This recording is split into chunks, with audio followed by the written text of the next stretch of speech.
കേന്ദ്രമന്ത്രി സ്മൃതി ഇറാനി കൊച്ചിയിൽ പറന്നെത്തി. ബി.ജെ.പി. അനുഭാവികളുടെ ചോദ്യങ്ങൾക്ക് മറുപടി പറയാനായി ക്ഷണിക്കപ്പെട്ട സദസ്സ്, ഒപ്പം മാധ്യമപ്പടയും. ഏത് ചോദ്യത്തിനും പുഞ്ചിരിച്ച മറുപടി.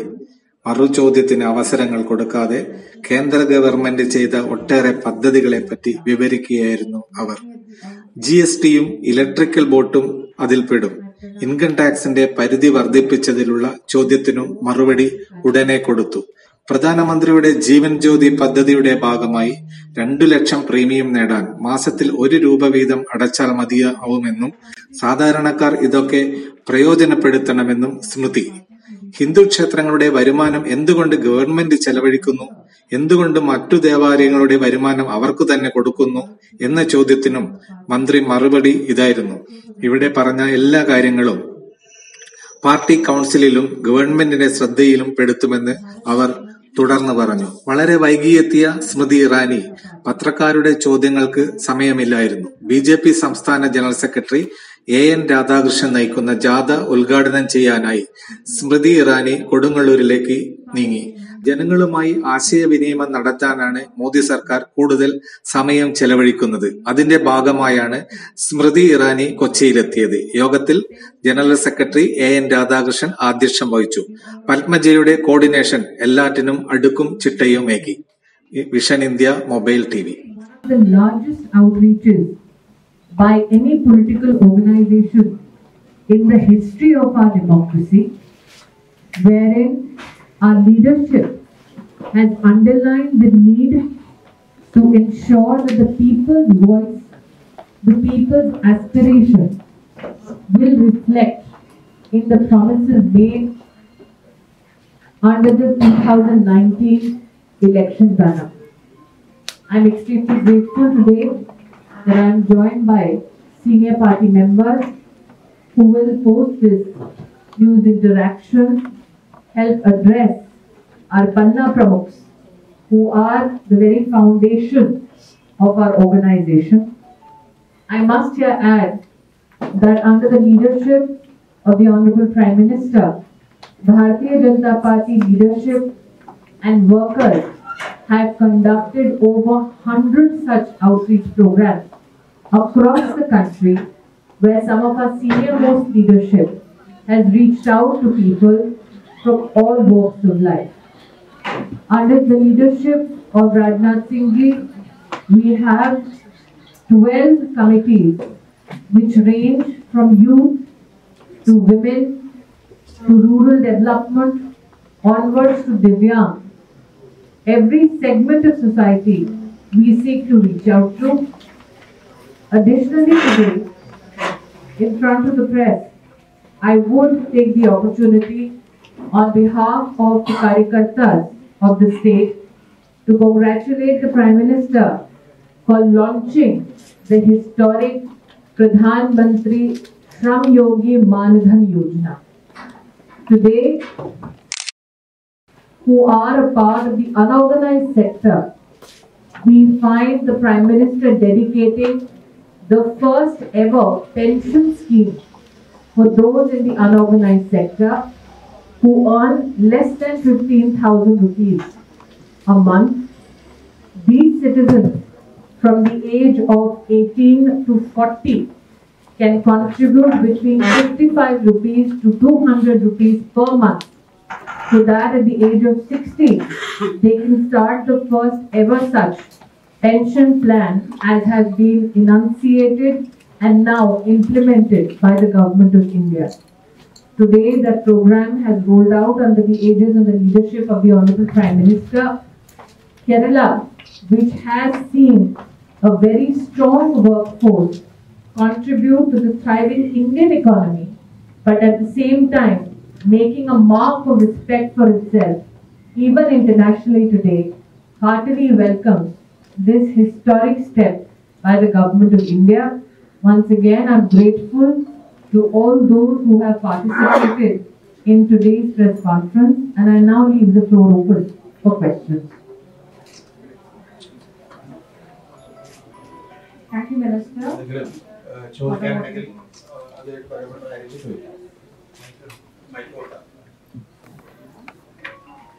Good evening. Good evening to all. My name is Balasubramani. I am a practicing community based in Kochi. Madam, you explained about the ಧರಣಕ Mankiba.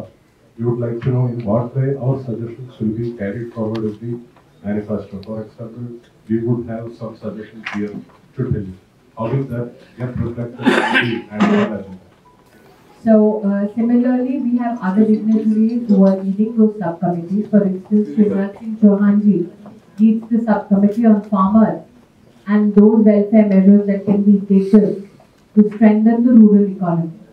Whatever suggestions that you have, I can personally carry it with me to the nation's capital. We are soon to meet yet again. We continuously meet under the leadership of Rajnath Singh ji. I'll be happy to be bearer of your suggestions to the party headquarters. So in that case, I have a few suggestions on behalf of all the businessmen who are based in Kerala. Sure. Actually, even though we have seen the ease of doing business having an upward rank in the overall rank, we still are lagging behind in some respects. For example, as a corporate professional, we would like to state that the corporates are now recently, very recently, I think over the last 1 or 2 months, made to fight lot of numerous forms, which have already been captured with the Ministry of Corporate Affairs database. But then some even though some are redundant, some are unique, but I think many of the features are there with the Ministry's database itself. So if some of them could be eased or simplified, so this ranking could still go further because it is only ease of doing business, it's not ease of compliance. So I'm happy to take your suggestion. On these issues, Arun Jaitley ji himself is leading that particular segment of the manifesto committee. The Prime Minister has committed himself to minimum government and maximum governance. And also, as you must have heard the Prime Minister say, that we are focused not only on ease of business but also ease of living. So as citizens, whatever suggestions you have for better governance in corporate affairs, I'm more than happy to take. Thank you. Should we write a mail or something? You can either give it to me or it is also available online in terms of a Twitter facility. There is a website for it, Bharat Ke Man Ki Baat, which you can access. We also have a toll-free number which you can call on. So whatever is your convenience, sir, you can reach us through that. And for that matter, I'm still here. If you'd like, you can give it to me. I'll take it. That's what I already conveyed. If the ease of compliance could be eased little further. Sure, but if you want to give anything in writing, I'm more than happy to take. Thanks. Exactly which ones you feel are the party are committed to protecting the fundamental right of every individual to assemble and speak.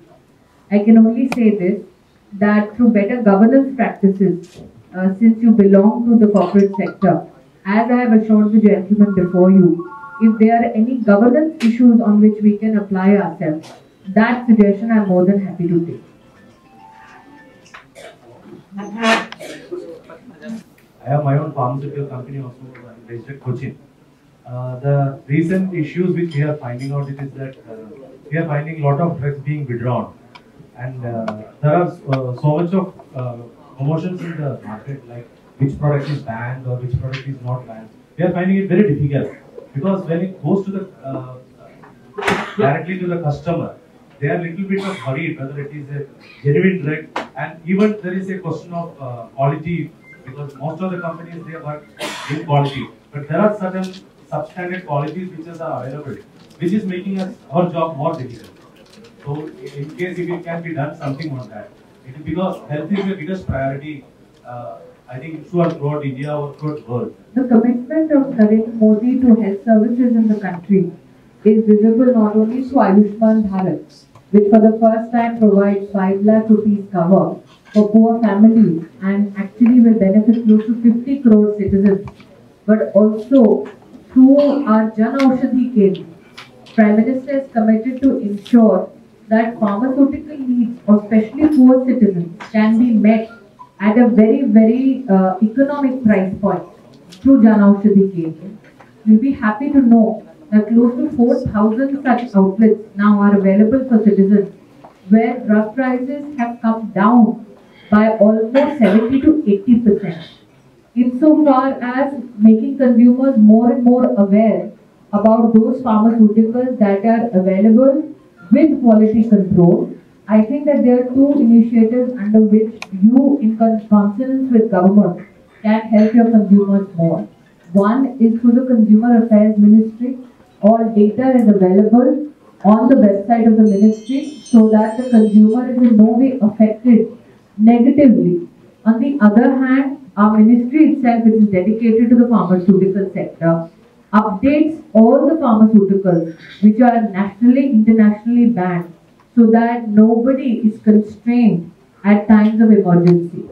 So as somebody who represents the sector, my request would be that through your sales team and through your consumer initiatives, if you can take those updated lists, today there is enough technology available where you can also personalize the alert sent to the consumer. I am sure that in consonance within the law, you can educate the consumer more. Now, as a businessman, I'm in electric board building. So, Niti Aayog came up with this FAME 2 scheme recently. FAME 2 is meant to support electric vehicles. FAME 1 didn't have any electric boards. We requested to have boards also. But unfortunately, in Delhi, you don't see boards. So, that's probably a reason. FAME 2 also do not have boards. So, we have requested that specific thing to support electric boards as well, like you support electric vehicles. That is specifically from a business angle. Second is, I want to talk from a citizen point of view. There are 4 specific suggestions I have, which I am talking specifically to remove certain discrimination which has been there in the previous governments. I'm not saying, there is no doubt that this government is very good in Vikas and all these things. There's absolutely no doubt. But 4 areas where I want you to specifically address is: 1, RTE, right to education. That is killing Hindu-run schools, which has not been addressed as yet. 2, temple control. Why is only temple as a religious institution being under control of government and not any other religious denomination? 3 is, you talk of Sabka Saath, Sabka Vikas, which is excellent. But why do you have only minority exclusive scholarships and schemes? It should be applicable to all poor people and not only specifically minorities. And 4, there are 8 states in India where Hindus are in minority. NCMEI do not have a representative of Hindu in that body. So you cannot take any decision regarding minority institution in those 8 states. These are my 4 suggestions. With regards to education, Shri Prakash Javadekar is leading that committee. And the third, with regards to temple control and board, that is something which is led by Mahesh Sharma, who is currently the culture minister. All these 4 points I will definitely convey to both these gentlemen. Insofar as your observation on electric boats is concerned, you are right. Currently, the government did bring out a cabinet decision with regards to electric vehicles, but that is after ascertaining all the safety requirements for that particular prototype. So, your suggestion with regards to electric boats to Niti Aayog is something that I will reiterate there. But like I said, decisions which are taken at the cabinet level are only done so after all the protocols are met, not only in terms of safety, but also environment and financially. So these are the topics that I will convey. If you have something in writing on electric boats, I'm more than happy to take it with me. Thank you. Actually, I want to say a suggestion. It is after introducing the GST and demonetization, both those are a very good thing done by the BJP government. But after implementing the GST, actually in our bakery field, the tax increased from 5% to 18%. It has been a big beat on all of us as a common business people, because we pay almost 4 crore to the government as our tax. So after GST coming, our tax is increased. So to bring a big increase in the bill amount is really hard for the common people to afford, because taking a case of a cake, before the GST coming, it would be just 25 rupees with the tax. After GST implemented, it increased to rupees 100. So for a common businessman, the tax slab or the increase from 5% to 18%. You are paying a tax of 4 crore? Yeah, 4 crore. Then you are not a small business. Actually, we are a small, but we do 100% billing. So let me now go back to GST firstly. It's not a tax you pay, it's a tax that is credited back to you for all the raw material that you spent to build a particular product. which means that when your accountant will sit and look at that construct of, let's say, a single product, they will look at the assembly of raw materials and the taxation on it and then credit it back to you. Insofar as the genuinely small business people, GST is not applicable to those who have a turnover of less than 40 lakhs annually. Secondly, for those who have an annual turnover of 1.5 crores, GST right now is only up to 2%. That means it's one of the lowest tax brackets. In fact, the GST Council has proposed to reduce this to 1%. Since you are falling in the higher tax bracket, I can only say this, that this is not a tax you're paying, this is a tax at deduction which is getting credited back for your businesses. There were many hidden taxes. For instance, since I'm in Kerala, let me talk about rice citizens scheme. Rice earlier was taxed at close to 2%. If you include all the elements of taxation to process rice which came to the market for citizens to buy. Today, rice stands at 0% tax.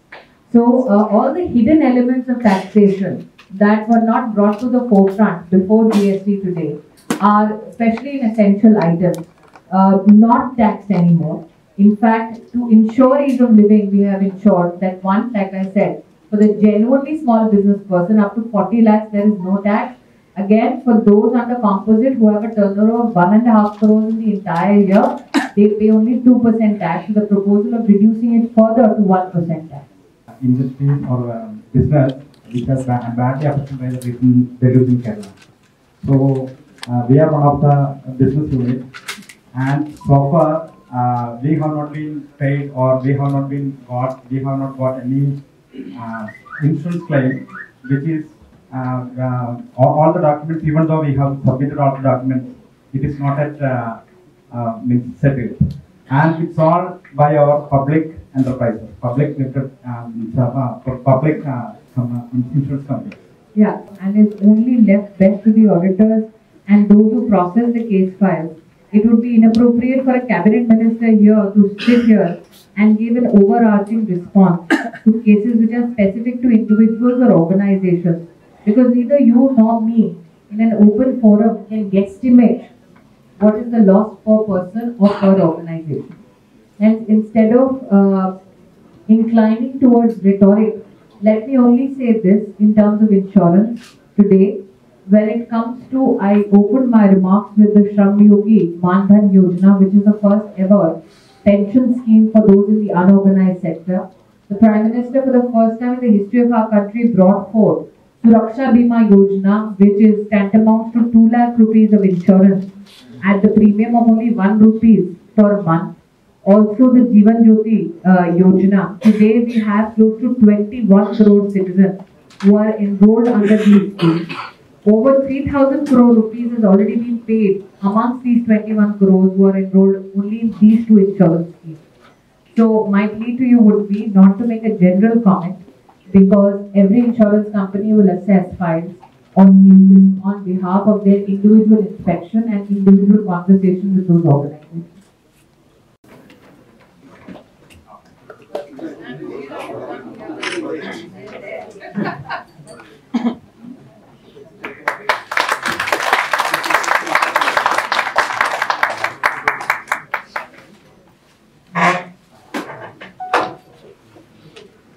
Okay, we are also facilitating a few personalities over here who have done remarkably well in the field of art and sports. I would like to invite P.K. Harish Nambiar. He is a grandson of Padma Shri Mani Madhava Chakyar and son of Padma Shri P.K. Narayan Nambiar. And he is a master of Suryatam and art forms such as in Sanskrit theatre. And he has received the Kerala State Kshetra Kala Award for Suryatam this year.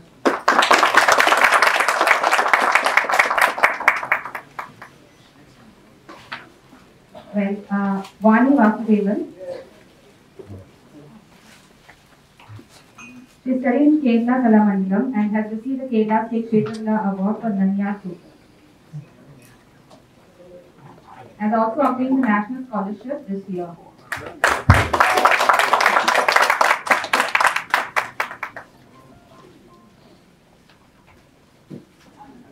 C.N. Ranjana Mohan.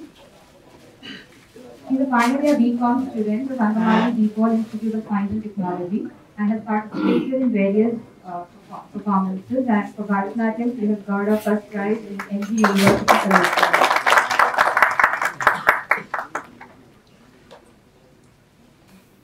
Shani MM.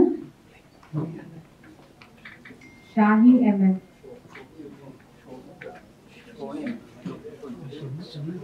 She's a gold medalist in 400 meter, 800 meter, 1500 meter, and 4 into 100 and 400 meter relay for National Masters Meet Second Tournament.